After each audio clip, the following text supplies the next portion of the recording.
असंख्य कल्याण गुणगण निलय परमानंद कंद चिन्ह मूर्ति नंद नंदन श्याम सुंदर वृषभानुनंदने श्री राधा रानी की महती कृपा करुणा से श्री ऋषिकेश महान तीर्थ में परम पावनी भगवती भागीरथी गंगा के तट पर बैठ करके संत गुरुजनों की पावन सन्निधि में हम सबको श्रीमद् भागवत के माध्यम से सत्संग लाभ प्राप्त हो रहा है। यह श्री ठाकुर जी की हम सबके ऊपर अहेतु की कृपा करुणा है, श्री गंगा जी की करुणा है जो हम सबको यह दिव्य अवसर प्राप्त हो रहा है। श्रीमद् भागवत के महात्म्य का सर्वप्रथम स्मरण किया गया है। श्रीमद् भागवत का दो पुराणों में विशिष्ट महात्म्य है, एक तो स्कंद पुराण और दूसरा पद्म पुराण। अन्य पुराणों में भी श्रीमद् भागवत के महात्म्य की यत्किंचित चर्चा है, लेकिन स्कंद पुराण और पद्म पुराण में तो विशिष्ट चर्चा श्रीमद् भागवत की महात्म्य की गई है।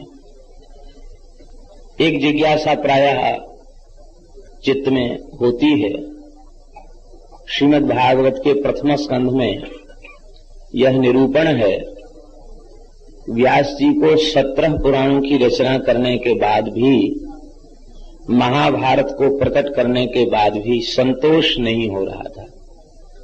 तब श्री देवर्षि नारद जी की प्रेरणा से विशुद्ध भागवत धर्म को प्रकट करने वाले इस दिव्य ग्रंथ श्रीमद् भागवत को प्रकट किया गया। तात्पर्य व्यास जी की अंतिम कृति श्रीमद् भागवत है। तो पूर्ववर्ती पुराणों में इसके महात्म्य की चर्चा कैसे आ गई? पूर्ववर्ती पुराणों में इसका महात्म्य कैसे आ गया? जब पहले ग्रंथ ही नहीं था, फिर उसके महात्म्य की चर्चा कैसे आ गई? इसका तात्पर्य है कि श्रीमद् भागवत नित्य पुराण है, क्योंकि साक्षात श्री कृष्ण का वांग्मय स्वरूप है, शब्दमय स्वरूप है। जैसे भगवान सनातन है, ऐसे ही यह भगवत स्वरूप पुराण भी सनातन पुराण है। वेद नित्य सिद्ध अनादि अपौरुषेय है। फिर भी वेद के मंत्रों के अलग अलग ऋषि, संहिताओं के अलग अलग ऋषि प्राप्त होते हैं, तो क्या वे मंत्र, वे संहिताएं उन ऋषियों के द्वारा बनाई गई हैं? नहीं। सर्वप्रथम जो मंत्र, जो संहिता जिस ऋषि के अंतःकरण में, तपःपूत अंतःकरण में प्रकट भई, वे ऋषि उसके आचार्य कहे गए। ऐसे ही श्रीमद् भागवत नित्य पुराण है, और यह नित्य पुराण श्री व्यास जी के अंतःकरण में अपने समग्र रूप में प्रकट हुआ, इसलिए वे इसके स्मर्ता कहे गए, वे इसके आचार्य कहे गए। वस्तुतः पुराण विद्या सनातनी है, और यह नित्य पुराण श्री व्यास जी के अंतःकरण में अपने समग्र रूप में प्रकट हुआ, इसलिए वे इसके स्मर्ता कहे गए, वे इसके आचार्य कहे गए। वस्तुतः पुराण विद्या सनातनी है। व्यास जी के माध्यम से वह प्रकट होता है। जब जब कालक्रम से लुप्त हो जाता है, तो व्यास जी के माध्यम से वह प्रकट होता है। व्यास जी का दुखित होना और श्री नारद जी का शुभागमन होना, यह केवल श्रीमद् भागवत की दिव्य जो आचार्य परंपरा है, उस परंपरा की सुरक्षा के लिए ही यह लीला घटित हुई। पद्म पुराण उक्त महात्म्य की प्रायः अधिक चर्चा होती है, किंतु श्री जी की कृपा से हम सबको अवसर प्राप्त है, इसलिए दोनों महात्म्यों की चर्चा संक्षिप्त रूप में की जाएगी। स्कंद पुराणोक्त महात्म्य एवं पद्म पुराणोक्त महात्म्य। श्री सच्चिदानंद घन स्वरूपिणे कृष्णाय चानंत सुखाभिवर्षिणे विश्वोद्भवस्थान निरोधे तवे नुमो वयं भक्तिरसाप्तये निशम्। सच्चिदानंद घन स्वरूप अनंत सौंदर्य माधुर्य लावण्य आदि जिनमें से प्रकट हो रहा है, जिसकी अजस्त्र वर्षा हो रही है, ऐसे जो श्री कृष्ण हैं, जो जीव मात्र को अपने नाम रूप गुण लीला से अपनी ओर आकृष्ट कर लेते हैं, ऐसे जो श्री कृष्ण हैं, विश्व की उत्पत्ति पालन और संहार के जो मूल कारण हैं, ऐसे भगवान के चरण कमलों में हम सब निरंतर प्रणाम करते हैं।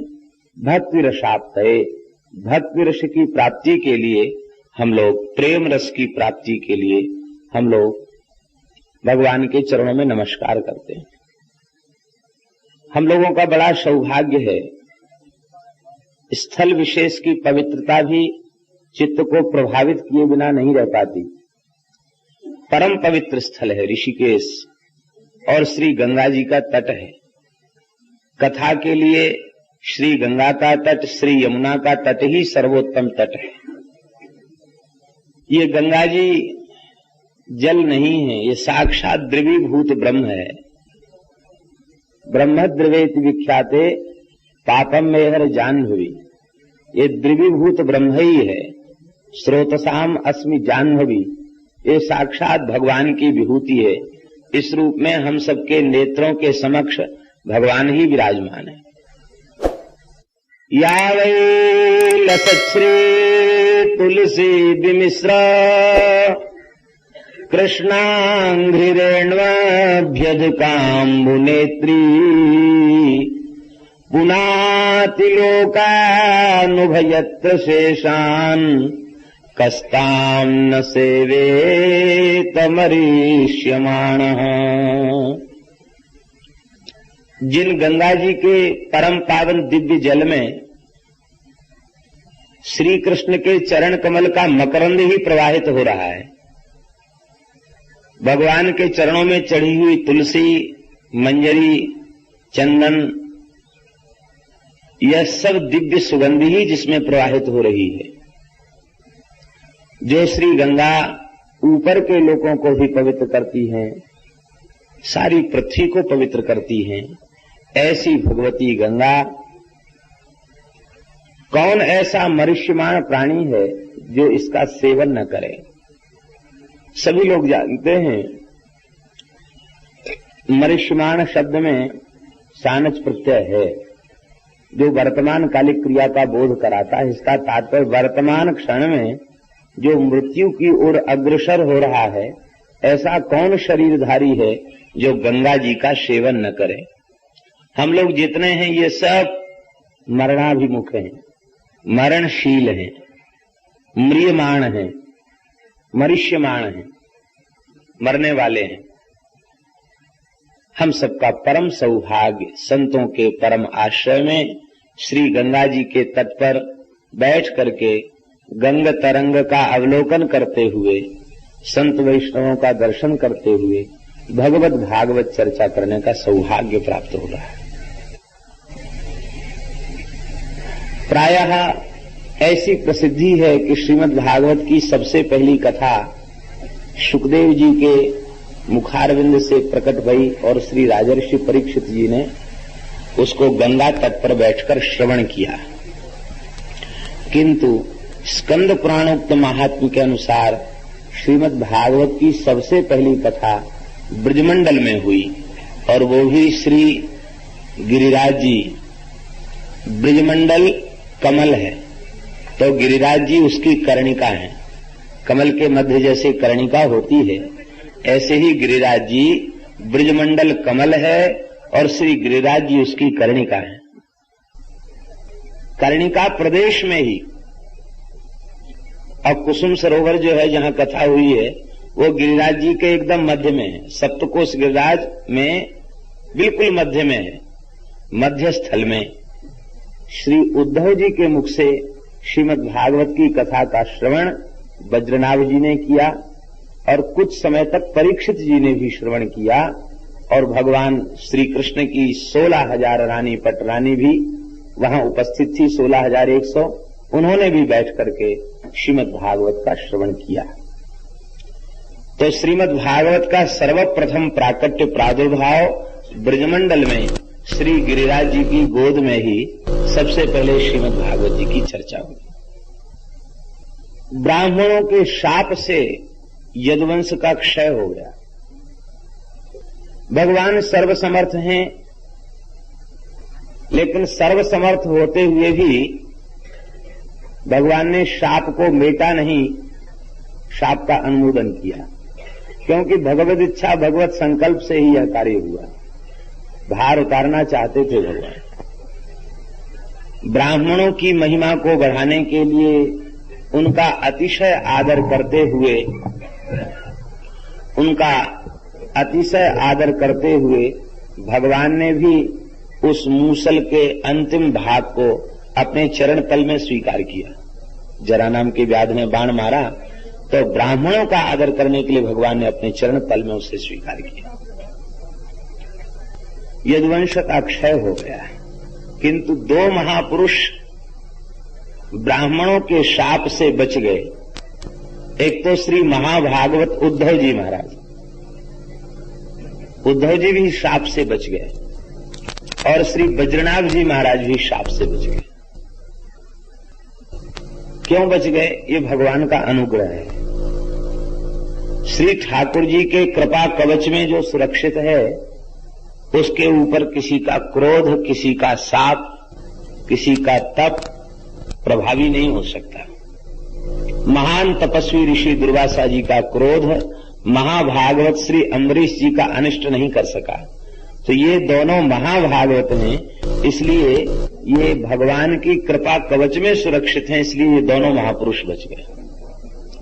श्री उद्धव जी ऐसे महापुरुष हैं, श्री कृष्ण के अंतरंग सखा तो है ही हैं, श्री ठाकुर जी का अनुग्रह तो प्राप्त है ही है। श्री ठाकुर जी ने इनको ब्रजभूमि में भेजा और कई महीनों तक गोपियों का सत्संग इन्होंने प्राप्त किया। उवास कतिचिन मासान, कई महीने तक ब्रज में रहे और श्री जी का दर्शन किया, ब्रज गोपियों का दर्शन किया। उनकी वाणी से श्री कृष्ण की लीला कथा की चर्चा का श्रवण किया और ब्रज के गांव-गांव में विचरण करके वहां की रज को अपनी मस्तक पर धारण किया। तो केवल ठाकुर जी की कृपा प्राप्त नहीं है उद्धव जी, श्री जी की कृपा भी प्राप्त है, समस्त ब्रज गोपियों की कृपा भी श्री उद्धव जी को प्राप्त है। और भागवत में स्पष्ट भी है एकादश में कि उद्धव हमसे अणुमात्र भी कम नहीं है, इसलिए ये इस पृथ्वी पर रहें, इनके रहने पर वैष्णवों को हमारे अभाव की अनुभूति नहीं होगी। इतना भगवान का प्रेम उद्धव जी के प्रति। और श्री बज्रनाभ जी महाराज, इन्हें श्री कृष्ण की कृपा तो प्राप्त है ही है, ये श्री ठाकुर जी के चरण कमल में चिन्हित जो वज्र चिन्ह है, उस वज्र चिन्ह के ही अवतार हैं श्री बज्रनाभ जी। और इनकी माता ने कुरुक्षेत्र में ग्रहण के काल में मिलन के पश्चात जब समस्त ब्रजवासी द्वारिका पधारे हैं, तो उस काल में इनकी माता ने श्री जी की, श्री राधा रानी की विशेष रूप में सेवा की।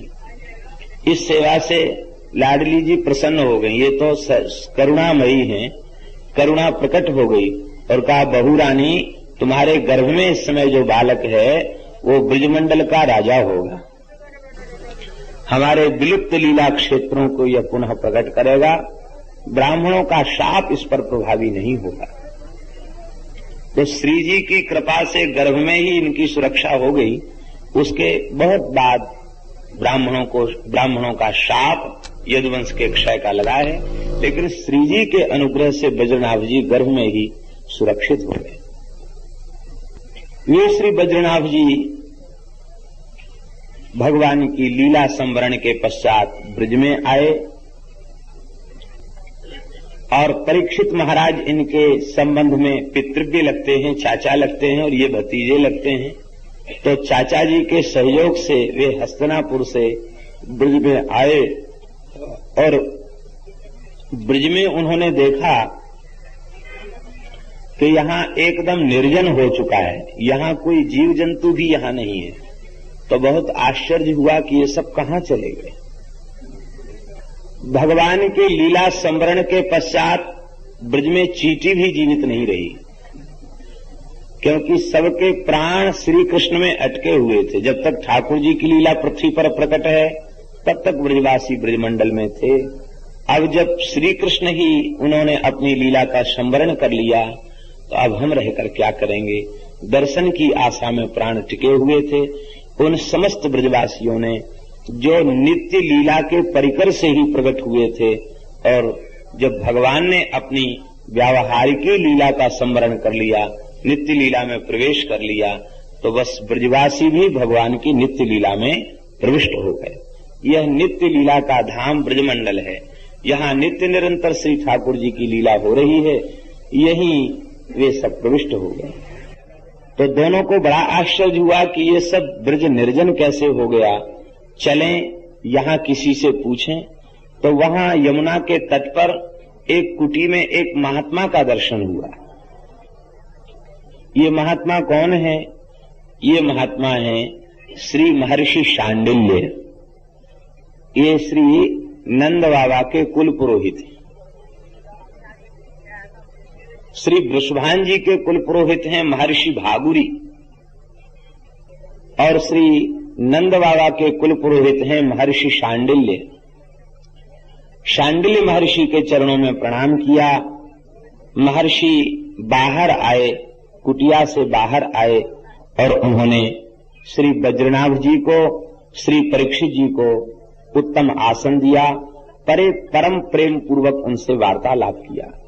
और ब्रज शब्द का अर्थ, ब्रज का रहस्य, ब्रज में कोई क्यों नहीं है, इन समस्त प्रश्नों का समाधान बहुत उत्तम ढंग से किया।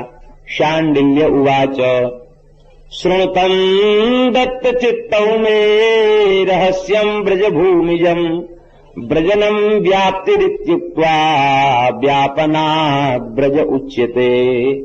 ब्रज शब्द की व्युत्पत्ति भी बताई। हे परीक्षित जी और हे वज्रनाभ जी, आप दोनों ब्रजमंडल के महात्म्य का श्रवण करें। ब्रज शब्द का अर्थ है व्याप्ति। ब्रज शब्द का अर्थ है व्याप्ति, और व्यापनाद ब्रज उच्यते।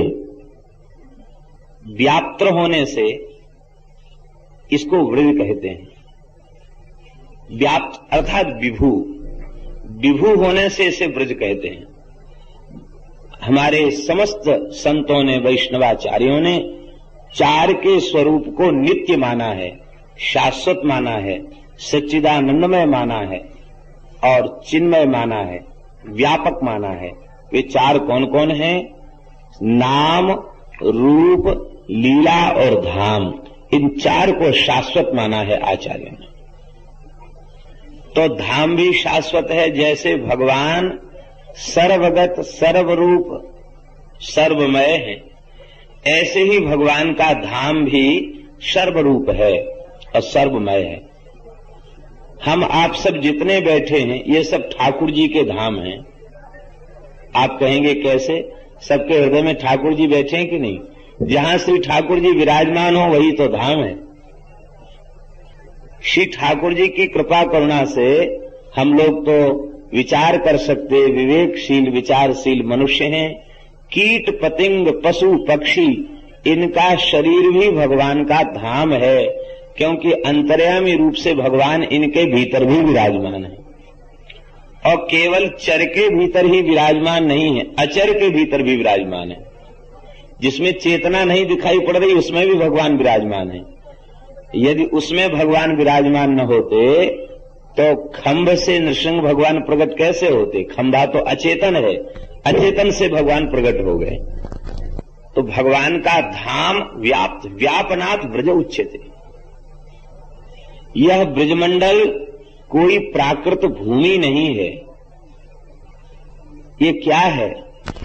गौतमीय तंत्र में लिखा है, वनम में देह रूपकम, पंचयोजन विस्तीर्णम वनम में देह रूपकम। भगवान ने कहा है कि मध्य में गिरिराज हैं और गिरिराज जी से 5-5 योजन का विस्तार। इस प्रकार से ब्रज 84 कोस ब्रज उसमें ग्रहण हो जाता है। यह 84 कोस ब्रजमंडल क्या है? कहते में देह रूपकम वनम एवं, यह हमारा स्वरूप ही है, हमारा श्री विग्रह ही है। भगवान का श्री अंग ही ब्रजभूमि है, दूसरा कुछ भी नहीं।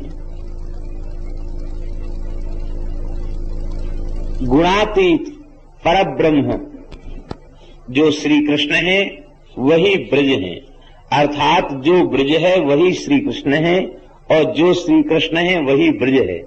ब्रज और श्री कृष्ण में भेद नहीं है। गुणातीतम परम ब्रह्म व्यापकम ब्रज उच्यते सदानंदम परम ज्योति मुक्तानाम पदमव्ययम। ऐसे ब्रज में श्री कृष्ण लीला विलास करते हैं। कैसे श्री कृष्ण? उनका एक विशेषण दिया गया, सदानंदांग विग्रह। हम लोगों का शरीर सप्त धातु का, अस्थि चर्म मांस आदि है। श्री ठाकुर जी का श्रीअंग इन धातुओं का नहीं है। किसका है? आनंदांग विग्रह। ये आनंद के ही विग्रह हैं। इनके रोम रोम से अनंत आनंद की वर्षा हो रही है। अनंत रस की, अनंत लावण्य की, अनंत माधुर्य सौंदर्य की वर्षा इनके रोम रोम से हो रही है।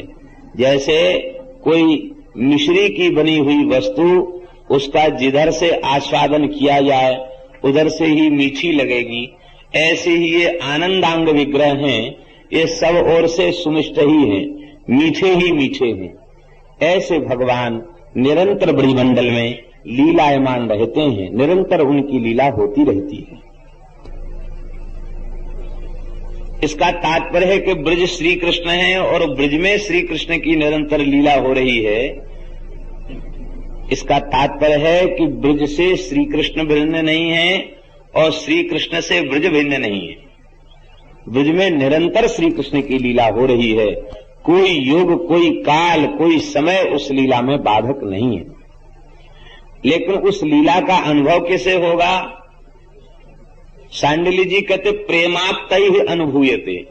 जो प्रेम में पगे हुए हैं, जो प्रेम में सराबोर हैं, जो प्रेम में डूबे हुए हैं, जिन्हें देह की सुध भूली भई है प्रेम के आस्वादन के कारण, उन महात्माओं को अनुभव उन लीलाओं का होता है।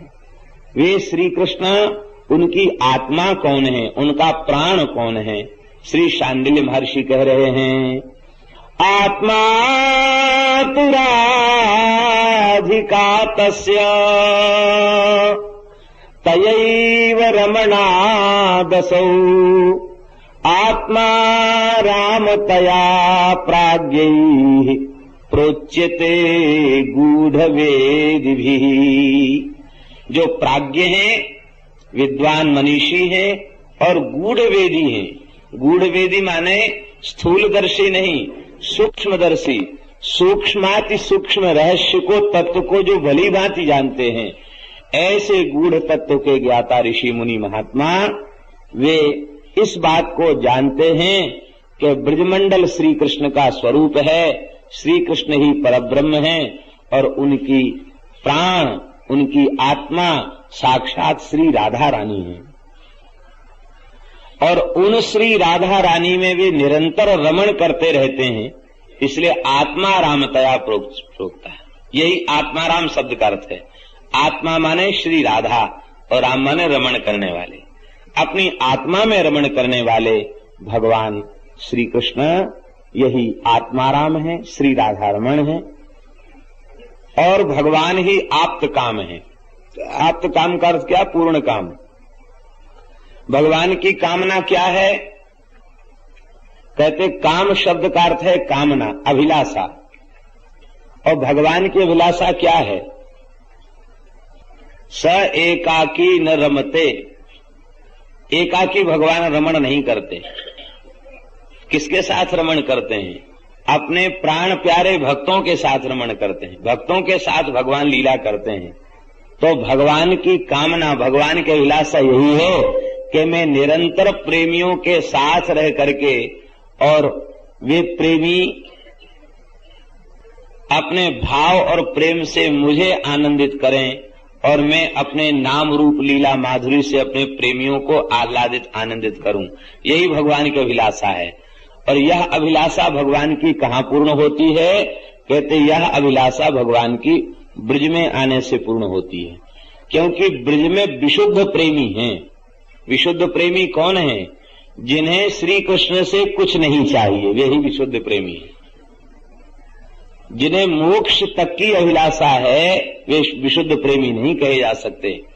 कुछ भी नहीं चाहिए, केवल यही चाहिए कि बस यह हमारे प्राण जीवन धन सदा सर्वदा प्रसन्न रहें, ये सुखी रहें, इनके मुख कमल पर मुस्कुराहट सदा बनी रहे, यही चाहते हैं ब्रजवासी, और कोई चित्त में उनके कामना नहीं है। ये सब विशुद्ध प्रेमी है। ऐसे विशुद्ध प्रेमी जो ब्रजवासी हैं यही भगवान के वांछित हैं, और वे वांछित भगवान को नित्य ही प्राप्त हैं। ब्रज में ब्रज नित्य है और ब्रज में श्री ठाकुर जी नित्य हैं, और श्री ठाकुर जी का लीला विहार नित्य है। तो जब सब कुछ नित्य है तो भगवान के गोप गोपीगण वे क्या अनित्य हैं? वे भी नित्य हैं। तो वे भगवान को ब्रजमंडल में नित्य ही प्राप्त हैं, नित्य उनके साथ विहार होता है, और भगवान इस विहार को करके आप्त कामत्व को प्राप्त हो जाते हैं। यही उनकी आप्त कामता है। भगवान की दो प्रकार की लीलाएं हैं। शांडिल्य महर्षि बता रहे हैं कि भगवान की दो प्रकार की लीलाएं हैं। कौन कौन सी? कहते एक लीला तो है वास्तविकी और दूसरी लीला है व्यावहारिकी। दो प्रकार की भगवान की लीला। वास्तविक लीला स्वसंवेद्या है। वास्तविक लीला स्वसंवेद्या है और व्यवहारिक लीला स्वसंवेद्या नहीं है, वह पुराण आदि के द्वारा संवेद्या है। माने भगवान की दो लीलाएं हैं। एक लीला तो निरंतर हो रही है, भगवान का धाम चिन्मय है, निरंतर लीला हो रही है। हमारे श्रीधाम वृंदावन के एक महान संत, उन संत ने बताया कि भगवान के समस्त धामों में लीला नित्य हो रही है, भगवान की नित्य लीला हो रही है। लेकिन उस लीला का अनुभव क्यों नहीं होता? कहते उस लीला का अनुभव इसलिए नहीं होता क्योंकि माया का पर्दा पड़ा हुआ है। ये पर्दा हट जाए तो लीला का अनुभव होने लग जाए। तो स्वसंवेद्या जो वास्तविकी लीला है, उस वास्तविकी लीला को अपने परिश्रम से, अपने पुरुषार्थ से, अपने साधन के बल से नहीं जाना जा सकता। उसे कृपा के बल पर ही जाना जा सकता है, आचार्य के अनुग्रह से ही उसे जाना जा सकता है, श्री जी की विशिष्ट कृपा करुणा से ही उसे जाना जा सकता है। अपने साधन के बल पर उस लीला में प्रवेश नहीं मिल सकता और न उस लीला का आस्वादन संभव है। हमारे श्रीधाम वृंदावन में श्री हरिराम व्यास जी महाराज के सबसे छोटे पुत्र श्री किशोरदास जी महाराज स्वामी जी की शरण में गए और स्वामी जी ने उनको बिहारी जी के लिए जल सेवा का आदेश दिया, और श्री यमुना जी से जल भरने गए थे कि बस आचार्य चरण की कृपा भई कि दिव्य वृंदावन प्रकट हो गया, और दिव्य वृंदावन के प्रकट होते ही महारास प्रकट हो गया, और रास का दर्शन होते ही श्री किशोरदास जी महाराज के भीतर वाणी प्रकट हो गई, और वे प्रेम में विह्वल होकर के गाने लगे, लाल लटकंता यौवन मंता खेलत रास अनंता, यमुना तीर भीर युवतिन की मध्य राधिका कंता, लाल लटकंता यौवन मंता खेलत रास अनंता। इस नवीन सखी का सहचरी का पद श्री प्रिया जी को, ठाकुर जी को इतना भाया कि आदेश दिया कि इस पद को अंकित कर लो, और नित्य विहार में इसका गायन स्वयं श्री जी ठाकुर जी सहचरियां कर रही थी। तो रसिकों को बड़ा आश्चर्य हुआ कि ये कौन सी सहचरी है जिसके पद को प्रिया जी गा रही है, ये कौन सी सहचरी है? तो स्वामी जी से पूछा तो स्वामी जी ने कहा, ये आप सबको ही लाडलो किशोरदास है। इसका तात्पर्य है कि वह वास्तविक लीला जिसे नित्य लीला कहा गया वह स्वसंवेद्या नहीं है। जो इस लीला में प्रवेश पा चुके हैं, उन आचार्यों का अनुग्रह हो जाए, श्री जी की कृपा करुणा हो जाए, तो उस नित्य लीला का आस्वादन हो जाता है। और उस नित्य लीला का प्रवेश द्वार क्या है? बोले व्यवहारिक लीला। जिन लीलाओं का पुराणों में वर्णन है, ये भगवान की लीला के प्रवेश का द्वार है।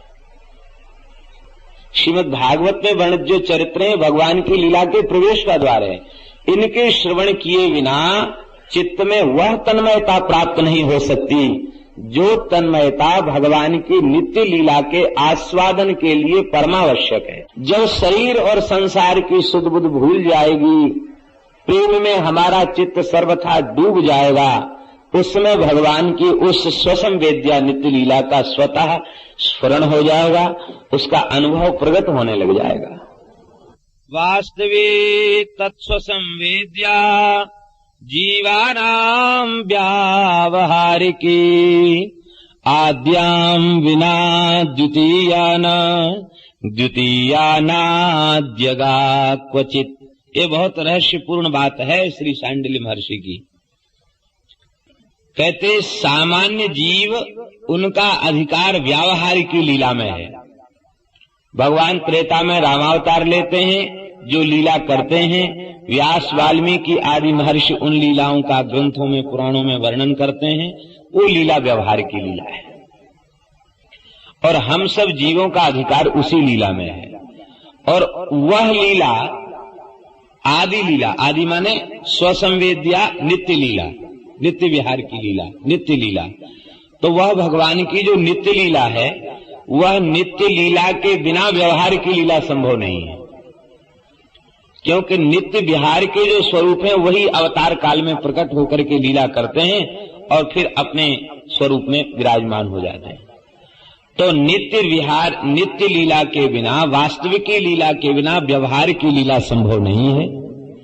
और व्यवहार की लीला के आस्वादन किए बिना नित्य विहार की लीला में भी प्रवेश संभव नहीं है। इसलिए प्रथम सुने भागवत भक्त मुख, सबसे पहले भागवत का श्रवण करे, भक्त के मुख से भागवत की कथा का श्रवण करे। ये भगवान की लीला का प्रवेश द्वार है। बिना द्वार के महल में प्रवेश मिल सकता है क्या? और महल तो इतना ऊंचा है, उसके कंगूरे इतने ऊंचे हैं कि वहां बड़े बड़े सिद्धों की, जोगियों की भी गति नहीं है। उसमें एक ही उपाय है, उस महल का प्रवेश द्वार मिल जाए। यह प्रवेश द्वार है श्रीमद् भागवत की कथा, व्यवहार की कथा। तो देखो, तुम लोगों ने जिस लीला का दर्शन किया वह व्यवहार की लीला मथुरा मंडल, द्वारिका मंडल में प्रकट भई, ब्रजमंडल में भी प्रकट भई। लेकिन वह लीला जहां से प्रकट भई वो तत्व कहां छिपा है? तो हे वज्रनाभ और हे परीक्षित, वह तत्व श्री ब्रजमंडल में छिपा हुआ है। वह तत्व ब्रजमंडल में छिपा है। आज भी ब्रजमंडल में वह लीलाएं हो रही हैं, लेकिन किसे वह लीला का अनुभव होता है? कहते जिनके हृदय सर्वथा प्रेम से परिपूर्ण हैं, उन प्रेमियों को इन लीलाओं का अनुभव होता है। अब तो यह सुनकर के वज्रनाभ जी को बहुत आनंद हुआ, परीक्षित जी को भी बहुत आनंद हुआ। और श्री शांडिल्य महर्षि के सहयोग से आपने संपूर्ण ब्रजमंडल की यात्रा की। जहां जहां भगवान की जो जो लीलाएं भई थीं, उन लीला स्थलों को पुनः प्रकट किया। कुंड, सरोवर, कूप आदि का निर्माण कराया और मंदिरों का निर्माण कराया। कहां कहां बसावट श्री वज्रनाभ जी ने सबसे पहले की, श्री सुखदेव जी वर्णन, श्री शांडिल्य महर्षि वर्णन कर रहे हैं। गोवर्धने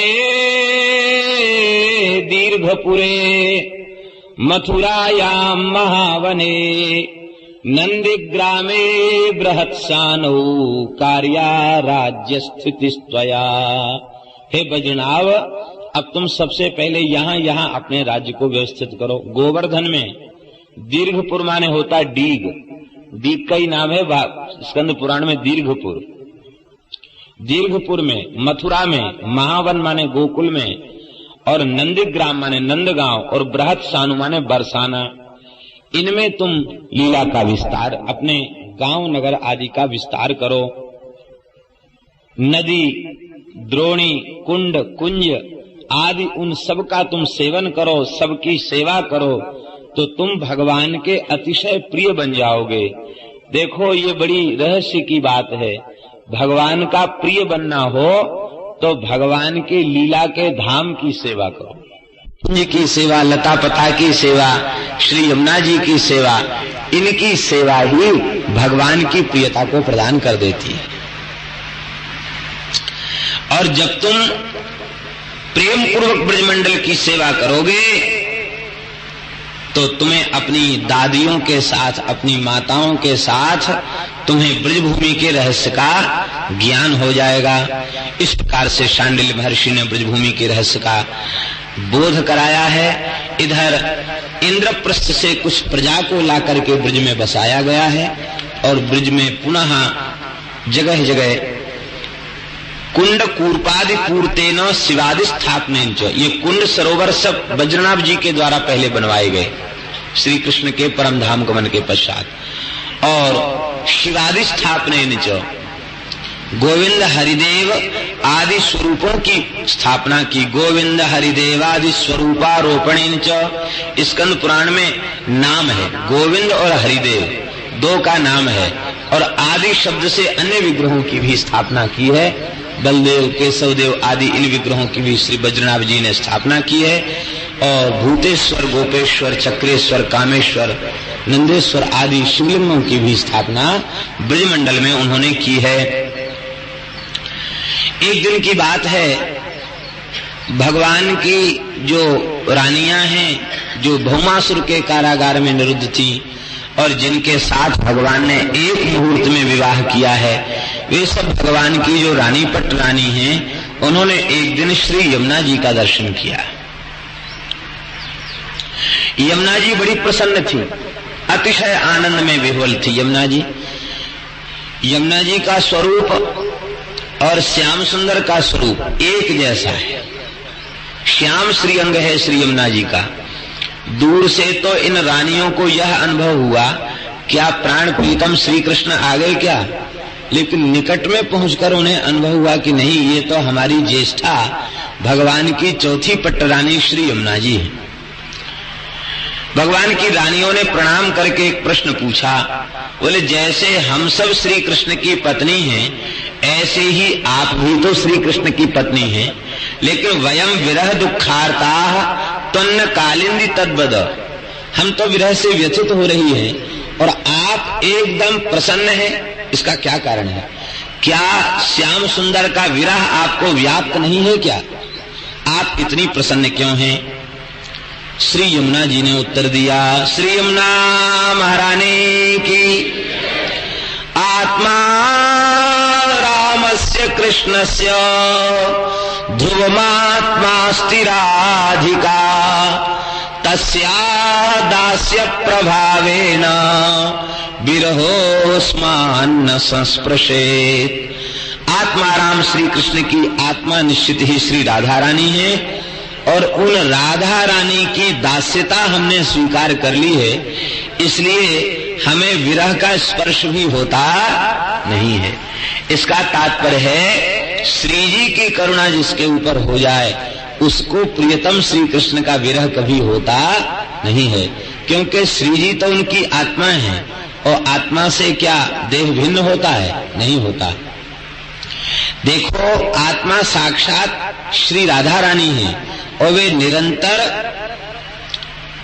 हम लोगों में आत्मा और शरीर में भेद है, लेकिन भगवान का शरीर भी पांच भौतिक नहीं है, जड़ नहीं है, शुद्ध सच्चिदानंदमय है। इसलिए भगवान के शरीर में आत्मा और शरीर के भेद जैसी बात भगवान के श्रीअंग में नहीं है। सदानंदांग विग्रह, वे सदा आनंद विग्रह हैं, तो श्री जी के दास्य के प्रभाव से हमें विरह का स्पर्श नहीं है। और देखो, तुम सबका भी भगवान से वियोग नहीं है। क्यों नहीं वियोग है? कहते तस्याह एवांश विस्ताराः सर्वा श्री कृष्ण नायिका नित्य संभोग एवास्ति तस्यासां मुख्य योगतः। हे देवियों, श्री कृष्ण की आत्मा श्री राधा रानी है और श्री राधा रानी उनका ही अंशांश ब्रज गोपियां हैं और उन श्री राधा रानी का ही अंशांश समस्त श्री कृष्ण की नायिकाएं हैं। तो अपने मूल रूप का यदि हम चिंतन करें तो मूल रूप का चिंतन करने के बाद, अंशी श्री जी का चिंतन करने के बाद फिर हमारा वियोग किसी काल में श्री कृष्ण से नहीं है। रुक्मिणी आदि समावेशो मया त्रैव विलोकिता। श्री यमुना जी कह रही है, रुक्मिणी आदि का भी समावेश श्री जी के श्रीअंग में ही हमने ब्रजमंडल में अत्रैव माने अस्मिन् ब्रजे एव विलोकिता। यहाँ नित्य विहार की लीला में रुक्मिणी आदि समस्त पटरानियों का भी श्री जी में ही समावेश दिखाई पड़ता, अर्थात अनंत रूप से श्री जी ही प्रकट होकर के वे लीला कर रही हैं। अध्यात्म रामायण में तो नारद जी ने एक और विलक्षण बात कही है।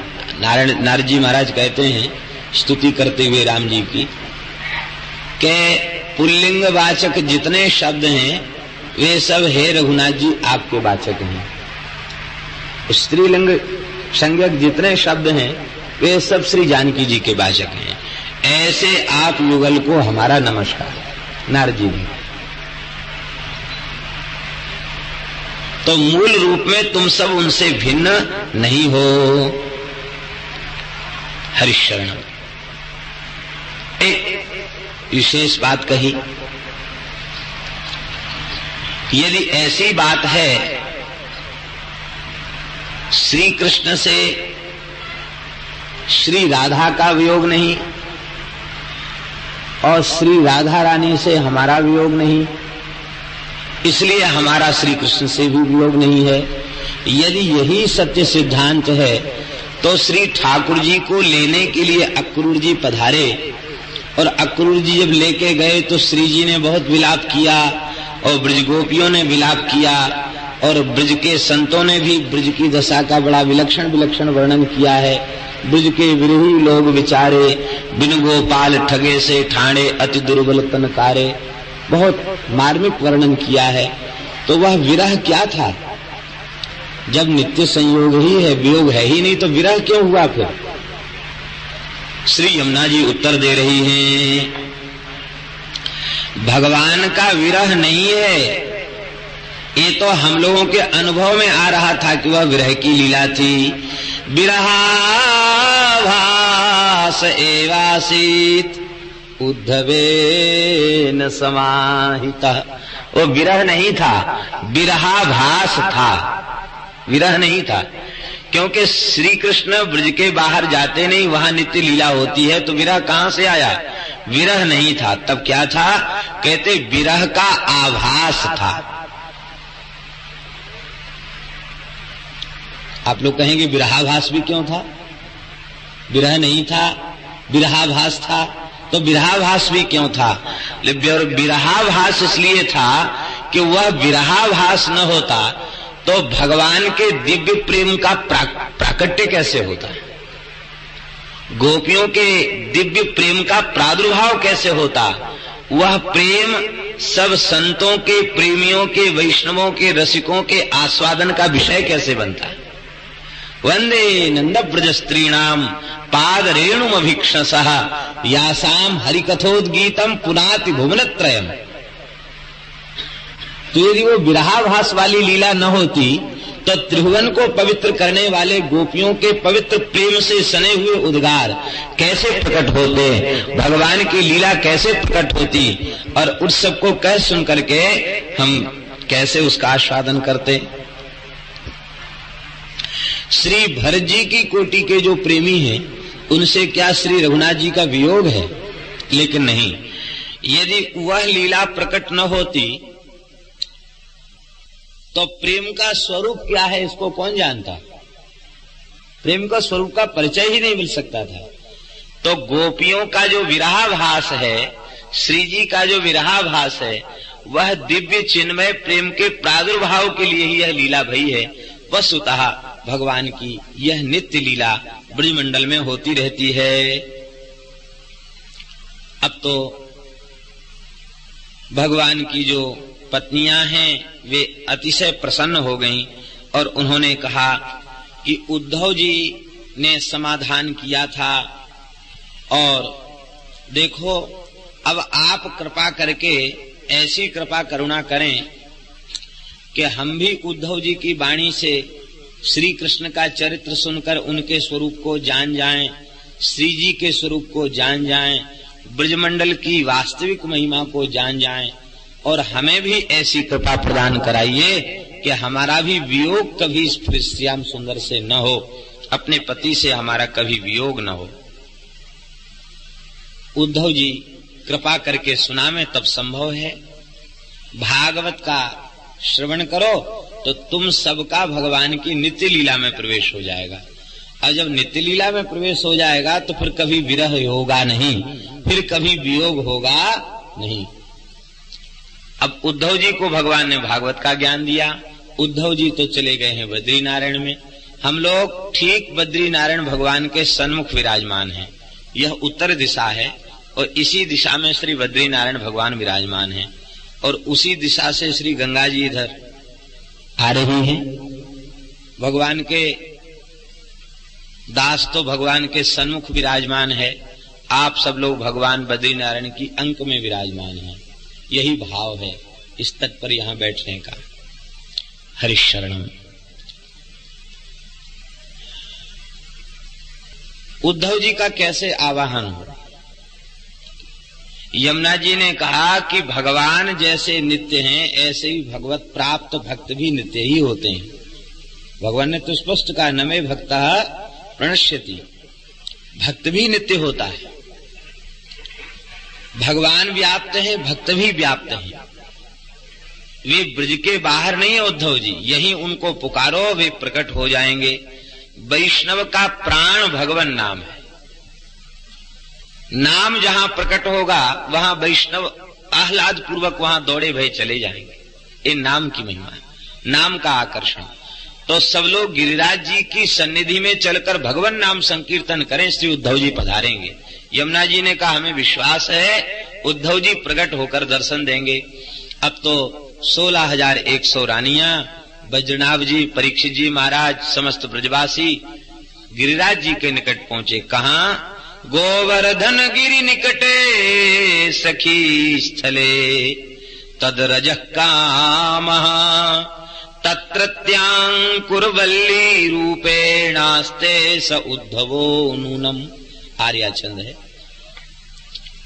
गोवर्धन गिरि निकटे, श्री गिरिराज जी के निकट सखी स्थल, जिसको कुसुमा सखी के नाम से कुसुम सरोवर है और सखी वन है। ये कुसुमा सखी कौन है? श्री जी का ही नाम यहाँ कुसुमा है, अन्य कोई कुसुमा नाम की सखी नहीं है। श्री जी का ही नाम यहाँ कुसुमा है। इस कुसुम वन विहारिणी श्री राधा रानी ही कुसुमा है और श्याम सुंदर अपने पीतांबर में पुष्पों का चयन करके श्री जी का श्रृंगार करते हैं इस वन में, इसलिए इस वन का नाम सखी वन है। कुसुमा वन, सखी वन, सखी स्थल कहा गया। यहाँ आज भी लता पता के रूप में श्री उद्धव जी विराजमान हैं, क्योंकि उद्धव जी ने ब्रजवास लता के रूप में ब्रजवास करने की कामना उद्धव जी ने की है। अब तो समस्त ब्रजवासी पहुंचे हैं। वीणा वेणु मृदंगई कीर्तन काव्यादि सरस संगीतै उत्सव आरद्धव्यो हरि रतलोकान समानाय। अब तो उत्सव के लिए सब लोग वहां पहुंचे और वेणु मृदंग आदि वाद्य बजा करके भगवान नाम संकीर्तन करने लग गए। श्री कृष्ण गोविंद हरे मुरारे, हे नाथ नारायण वासुदेव।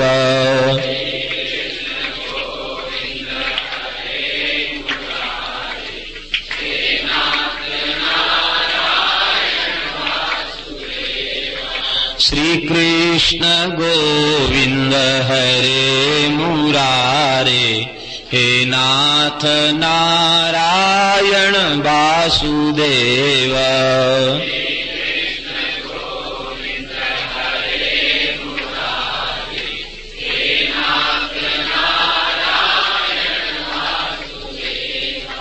हे नाथ नारायण वासुदेव, हे नाथ नारायण वासुदेव।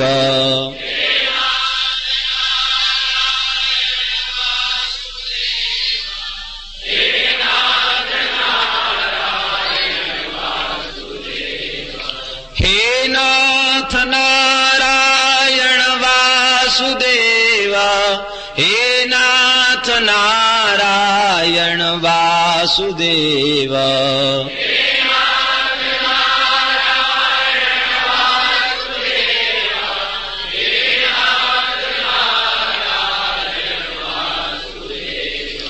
श्री कृष्ण गोविंद हरे मुरारे, हे नाथ नारायण वासुदेव।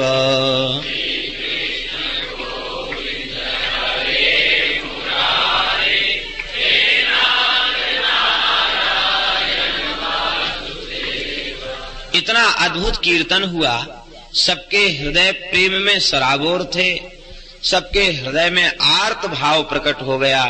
भगवान सद्यः प्रकट होकर के हमारे ऊपर कृपा करुणा करें। उस संकीर्तन में आर्त भाव करुण रस यही प्रधान है, पुकार ही कीर्तन में प्रधान है। उच्चैर भाषा तो कीर्तनम, उच्च स्वर से प्रेम में डूब करके भगवान को पुकारना, इसी का नाम है संकीर्तन। सब प्रेमियों ने कीर्तन किया। वह ऐसा दिव्य प्रेम और करुणा प्रकट भई कि श्री गिरिराज जी की शिलाएं पिघलकर बहने लग गई। दिव्य जलधारा के मध्य से, लता पता के मध्य से उद्धव जी प्रकट हो गए। उस तीर्थ का नाम है श्री उद्धव कुंड। उद्धव जी का प्रादुर्भाव हुआ।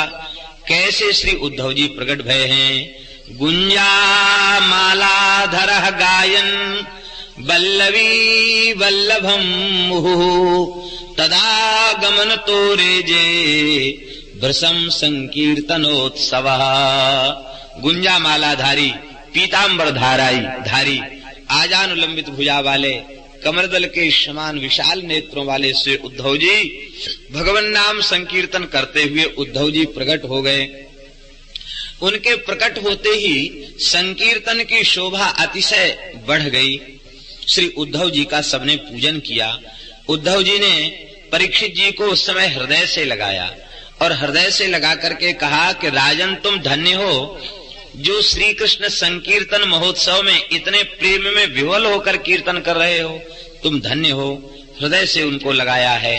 और श्रीमद् भागवत की मासिक कथा सुनाई है श्री उद्धव जी ने।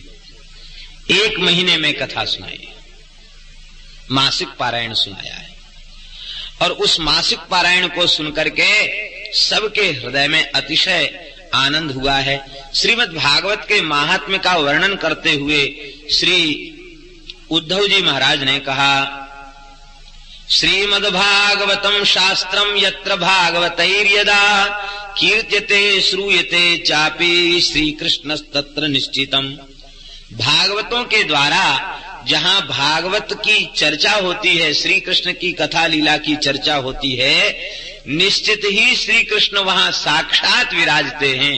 उद्धव जी कहते इसमें किसी प्रकार का कोई संदेह नहीं। भागवत की कथा जहाँ होती है वहाँ साक्षात श्री कृष्ण विराजमान होते हैं। श्री भागवत का एक श्लोक, आधा श्लोक, कहाँ तक कहें चौथा श्लोक, श्लोक का केवल एक चरण, वह भी जहाँ पूजित होता है, उसका भी जहाँ लोग उच्चारण करते हैं, वहाँ भगवान अपनी समस्त प्रियतमाओं के साथ सदा सर्वदा अखंड रूप से विराजते हैं। श्री जी के साथ, समस्त ब्रजगोपियों के साथ भगवान वहां विराजते हैं। भारतवर्ष में जन्म लेने के बाद उद्धव जी कह रहे हैं, भारत में जन्म लेने के बाद जिन लोगों ने भगवान की पवित्र कथा का श्रवण नहीं किया, श्रीमद् भागवत की पवित्र कथा का श्रवण नहीं किया, निश्चित ही उन वे आत्महत्यारे हैं। उनसे बड़ा पापिष्ठ और कोई दूसरा नहीं है, जिन्होंने भारतवर्ष जैसे पवित्र देश में जन्म लेने के बाद कथा से जो वंचित रह गए। इस दृष्टि से हम लोग स्वर्गादि लोकों की अपेक्षा बहुत भाग्यशाली हैं। स्वर्गादि लोकों में ये कथाएं नहीं होती हैं, और देवता कहते हैं, ये बात हम नहीं कह रहे हैं, ये बात देवता कहते हैं, न यत्र वैकुंठ कथा सुधापगा, जहां भगवान की कथा रूपी गंगा प्रवाहित नहीं हो रही है और भगवान के चरणाश्रित भागवत जहां निवास नहीं करते, न यत्र यज्ञेश मखा महोत्सवा, जहां भगवान के दिव्य महोत्सव नहीं होते, श्री रामनवमी, जन्माष्टमी, राधाष्टमी, होली आदि दिव्य भगवान के उत्सव जहां नहीं होते, कहते सुरेश लोको पिन वै सेव्यताम, भले ही वह स्वर्गलोक क्यों न हो, वह कम से कम वैष्णवों के लिए तो सेवन के योग्य नहीं। जिनका भोगों में आकर्षण है वे तो संसार के भोगों को ही अपने जीवन की सर्वोच्च उपलब्धि माने बैठे हैं, और संसार के भोगों का भी वे त्याग करते हैं। किस लिए? सदा सर्वदा के लिए नहीं। यहाँ के भोगों का त्याग करके तत्कृच्छ चांद्रायण आदि व्रतों का अनुष्ठान करते हैं और उत्तम स्वर्ग आदि के लोगों के भोगों की प्राप्ति के लिए। अरे भाई, भोगत्वेन भोग तो भोग ही है, चाहे पृथ्वी का होए अथवा स्वर्गादि लोकों का भोग हो, वह भोग क्षयिष्णु है, नाशवान है, विनाशी है और परिणाम में दुख देने वाला है। क्या भेद हुआ? कोई भेद नहीं है। लेकिन भगवान के प्राण प्यारे भक्त, जिनका भगवान में आकर्षण बढ़ चुका है, ऐसे भगवान के भक्त वे किसी भोग की प्राप्ति नहीं चाहते हैं। तो भारतवर्ष में जन्म लेने के बाद जिन लोगों ने भगवान की कथा नहीं सुनी, भोग में ही लगे रह गए, कहते वस्तुतः वे आत्महत्यारे हैं। और जिसने श्रीमद् भागवत का सेवन किया, कहते पितुर मातुश्च भार्यायाः कुल पंक्ति सुतारिता, पिता माता और पत्नी तीनों की कुल की पंक्तियां, पंक्ति का तात्पर्य कम से कम 7 पीढ़ी, 7 पीढ़ी पिता की, 7 पीढ़ी माता की और 7 पीढ़ी पत्नी की, और स्वयं अपना, जिसने भगवान की कथा का सेवन कर लिया।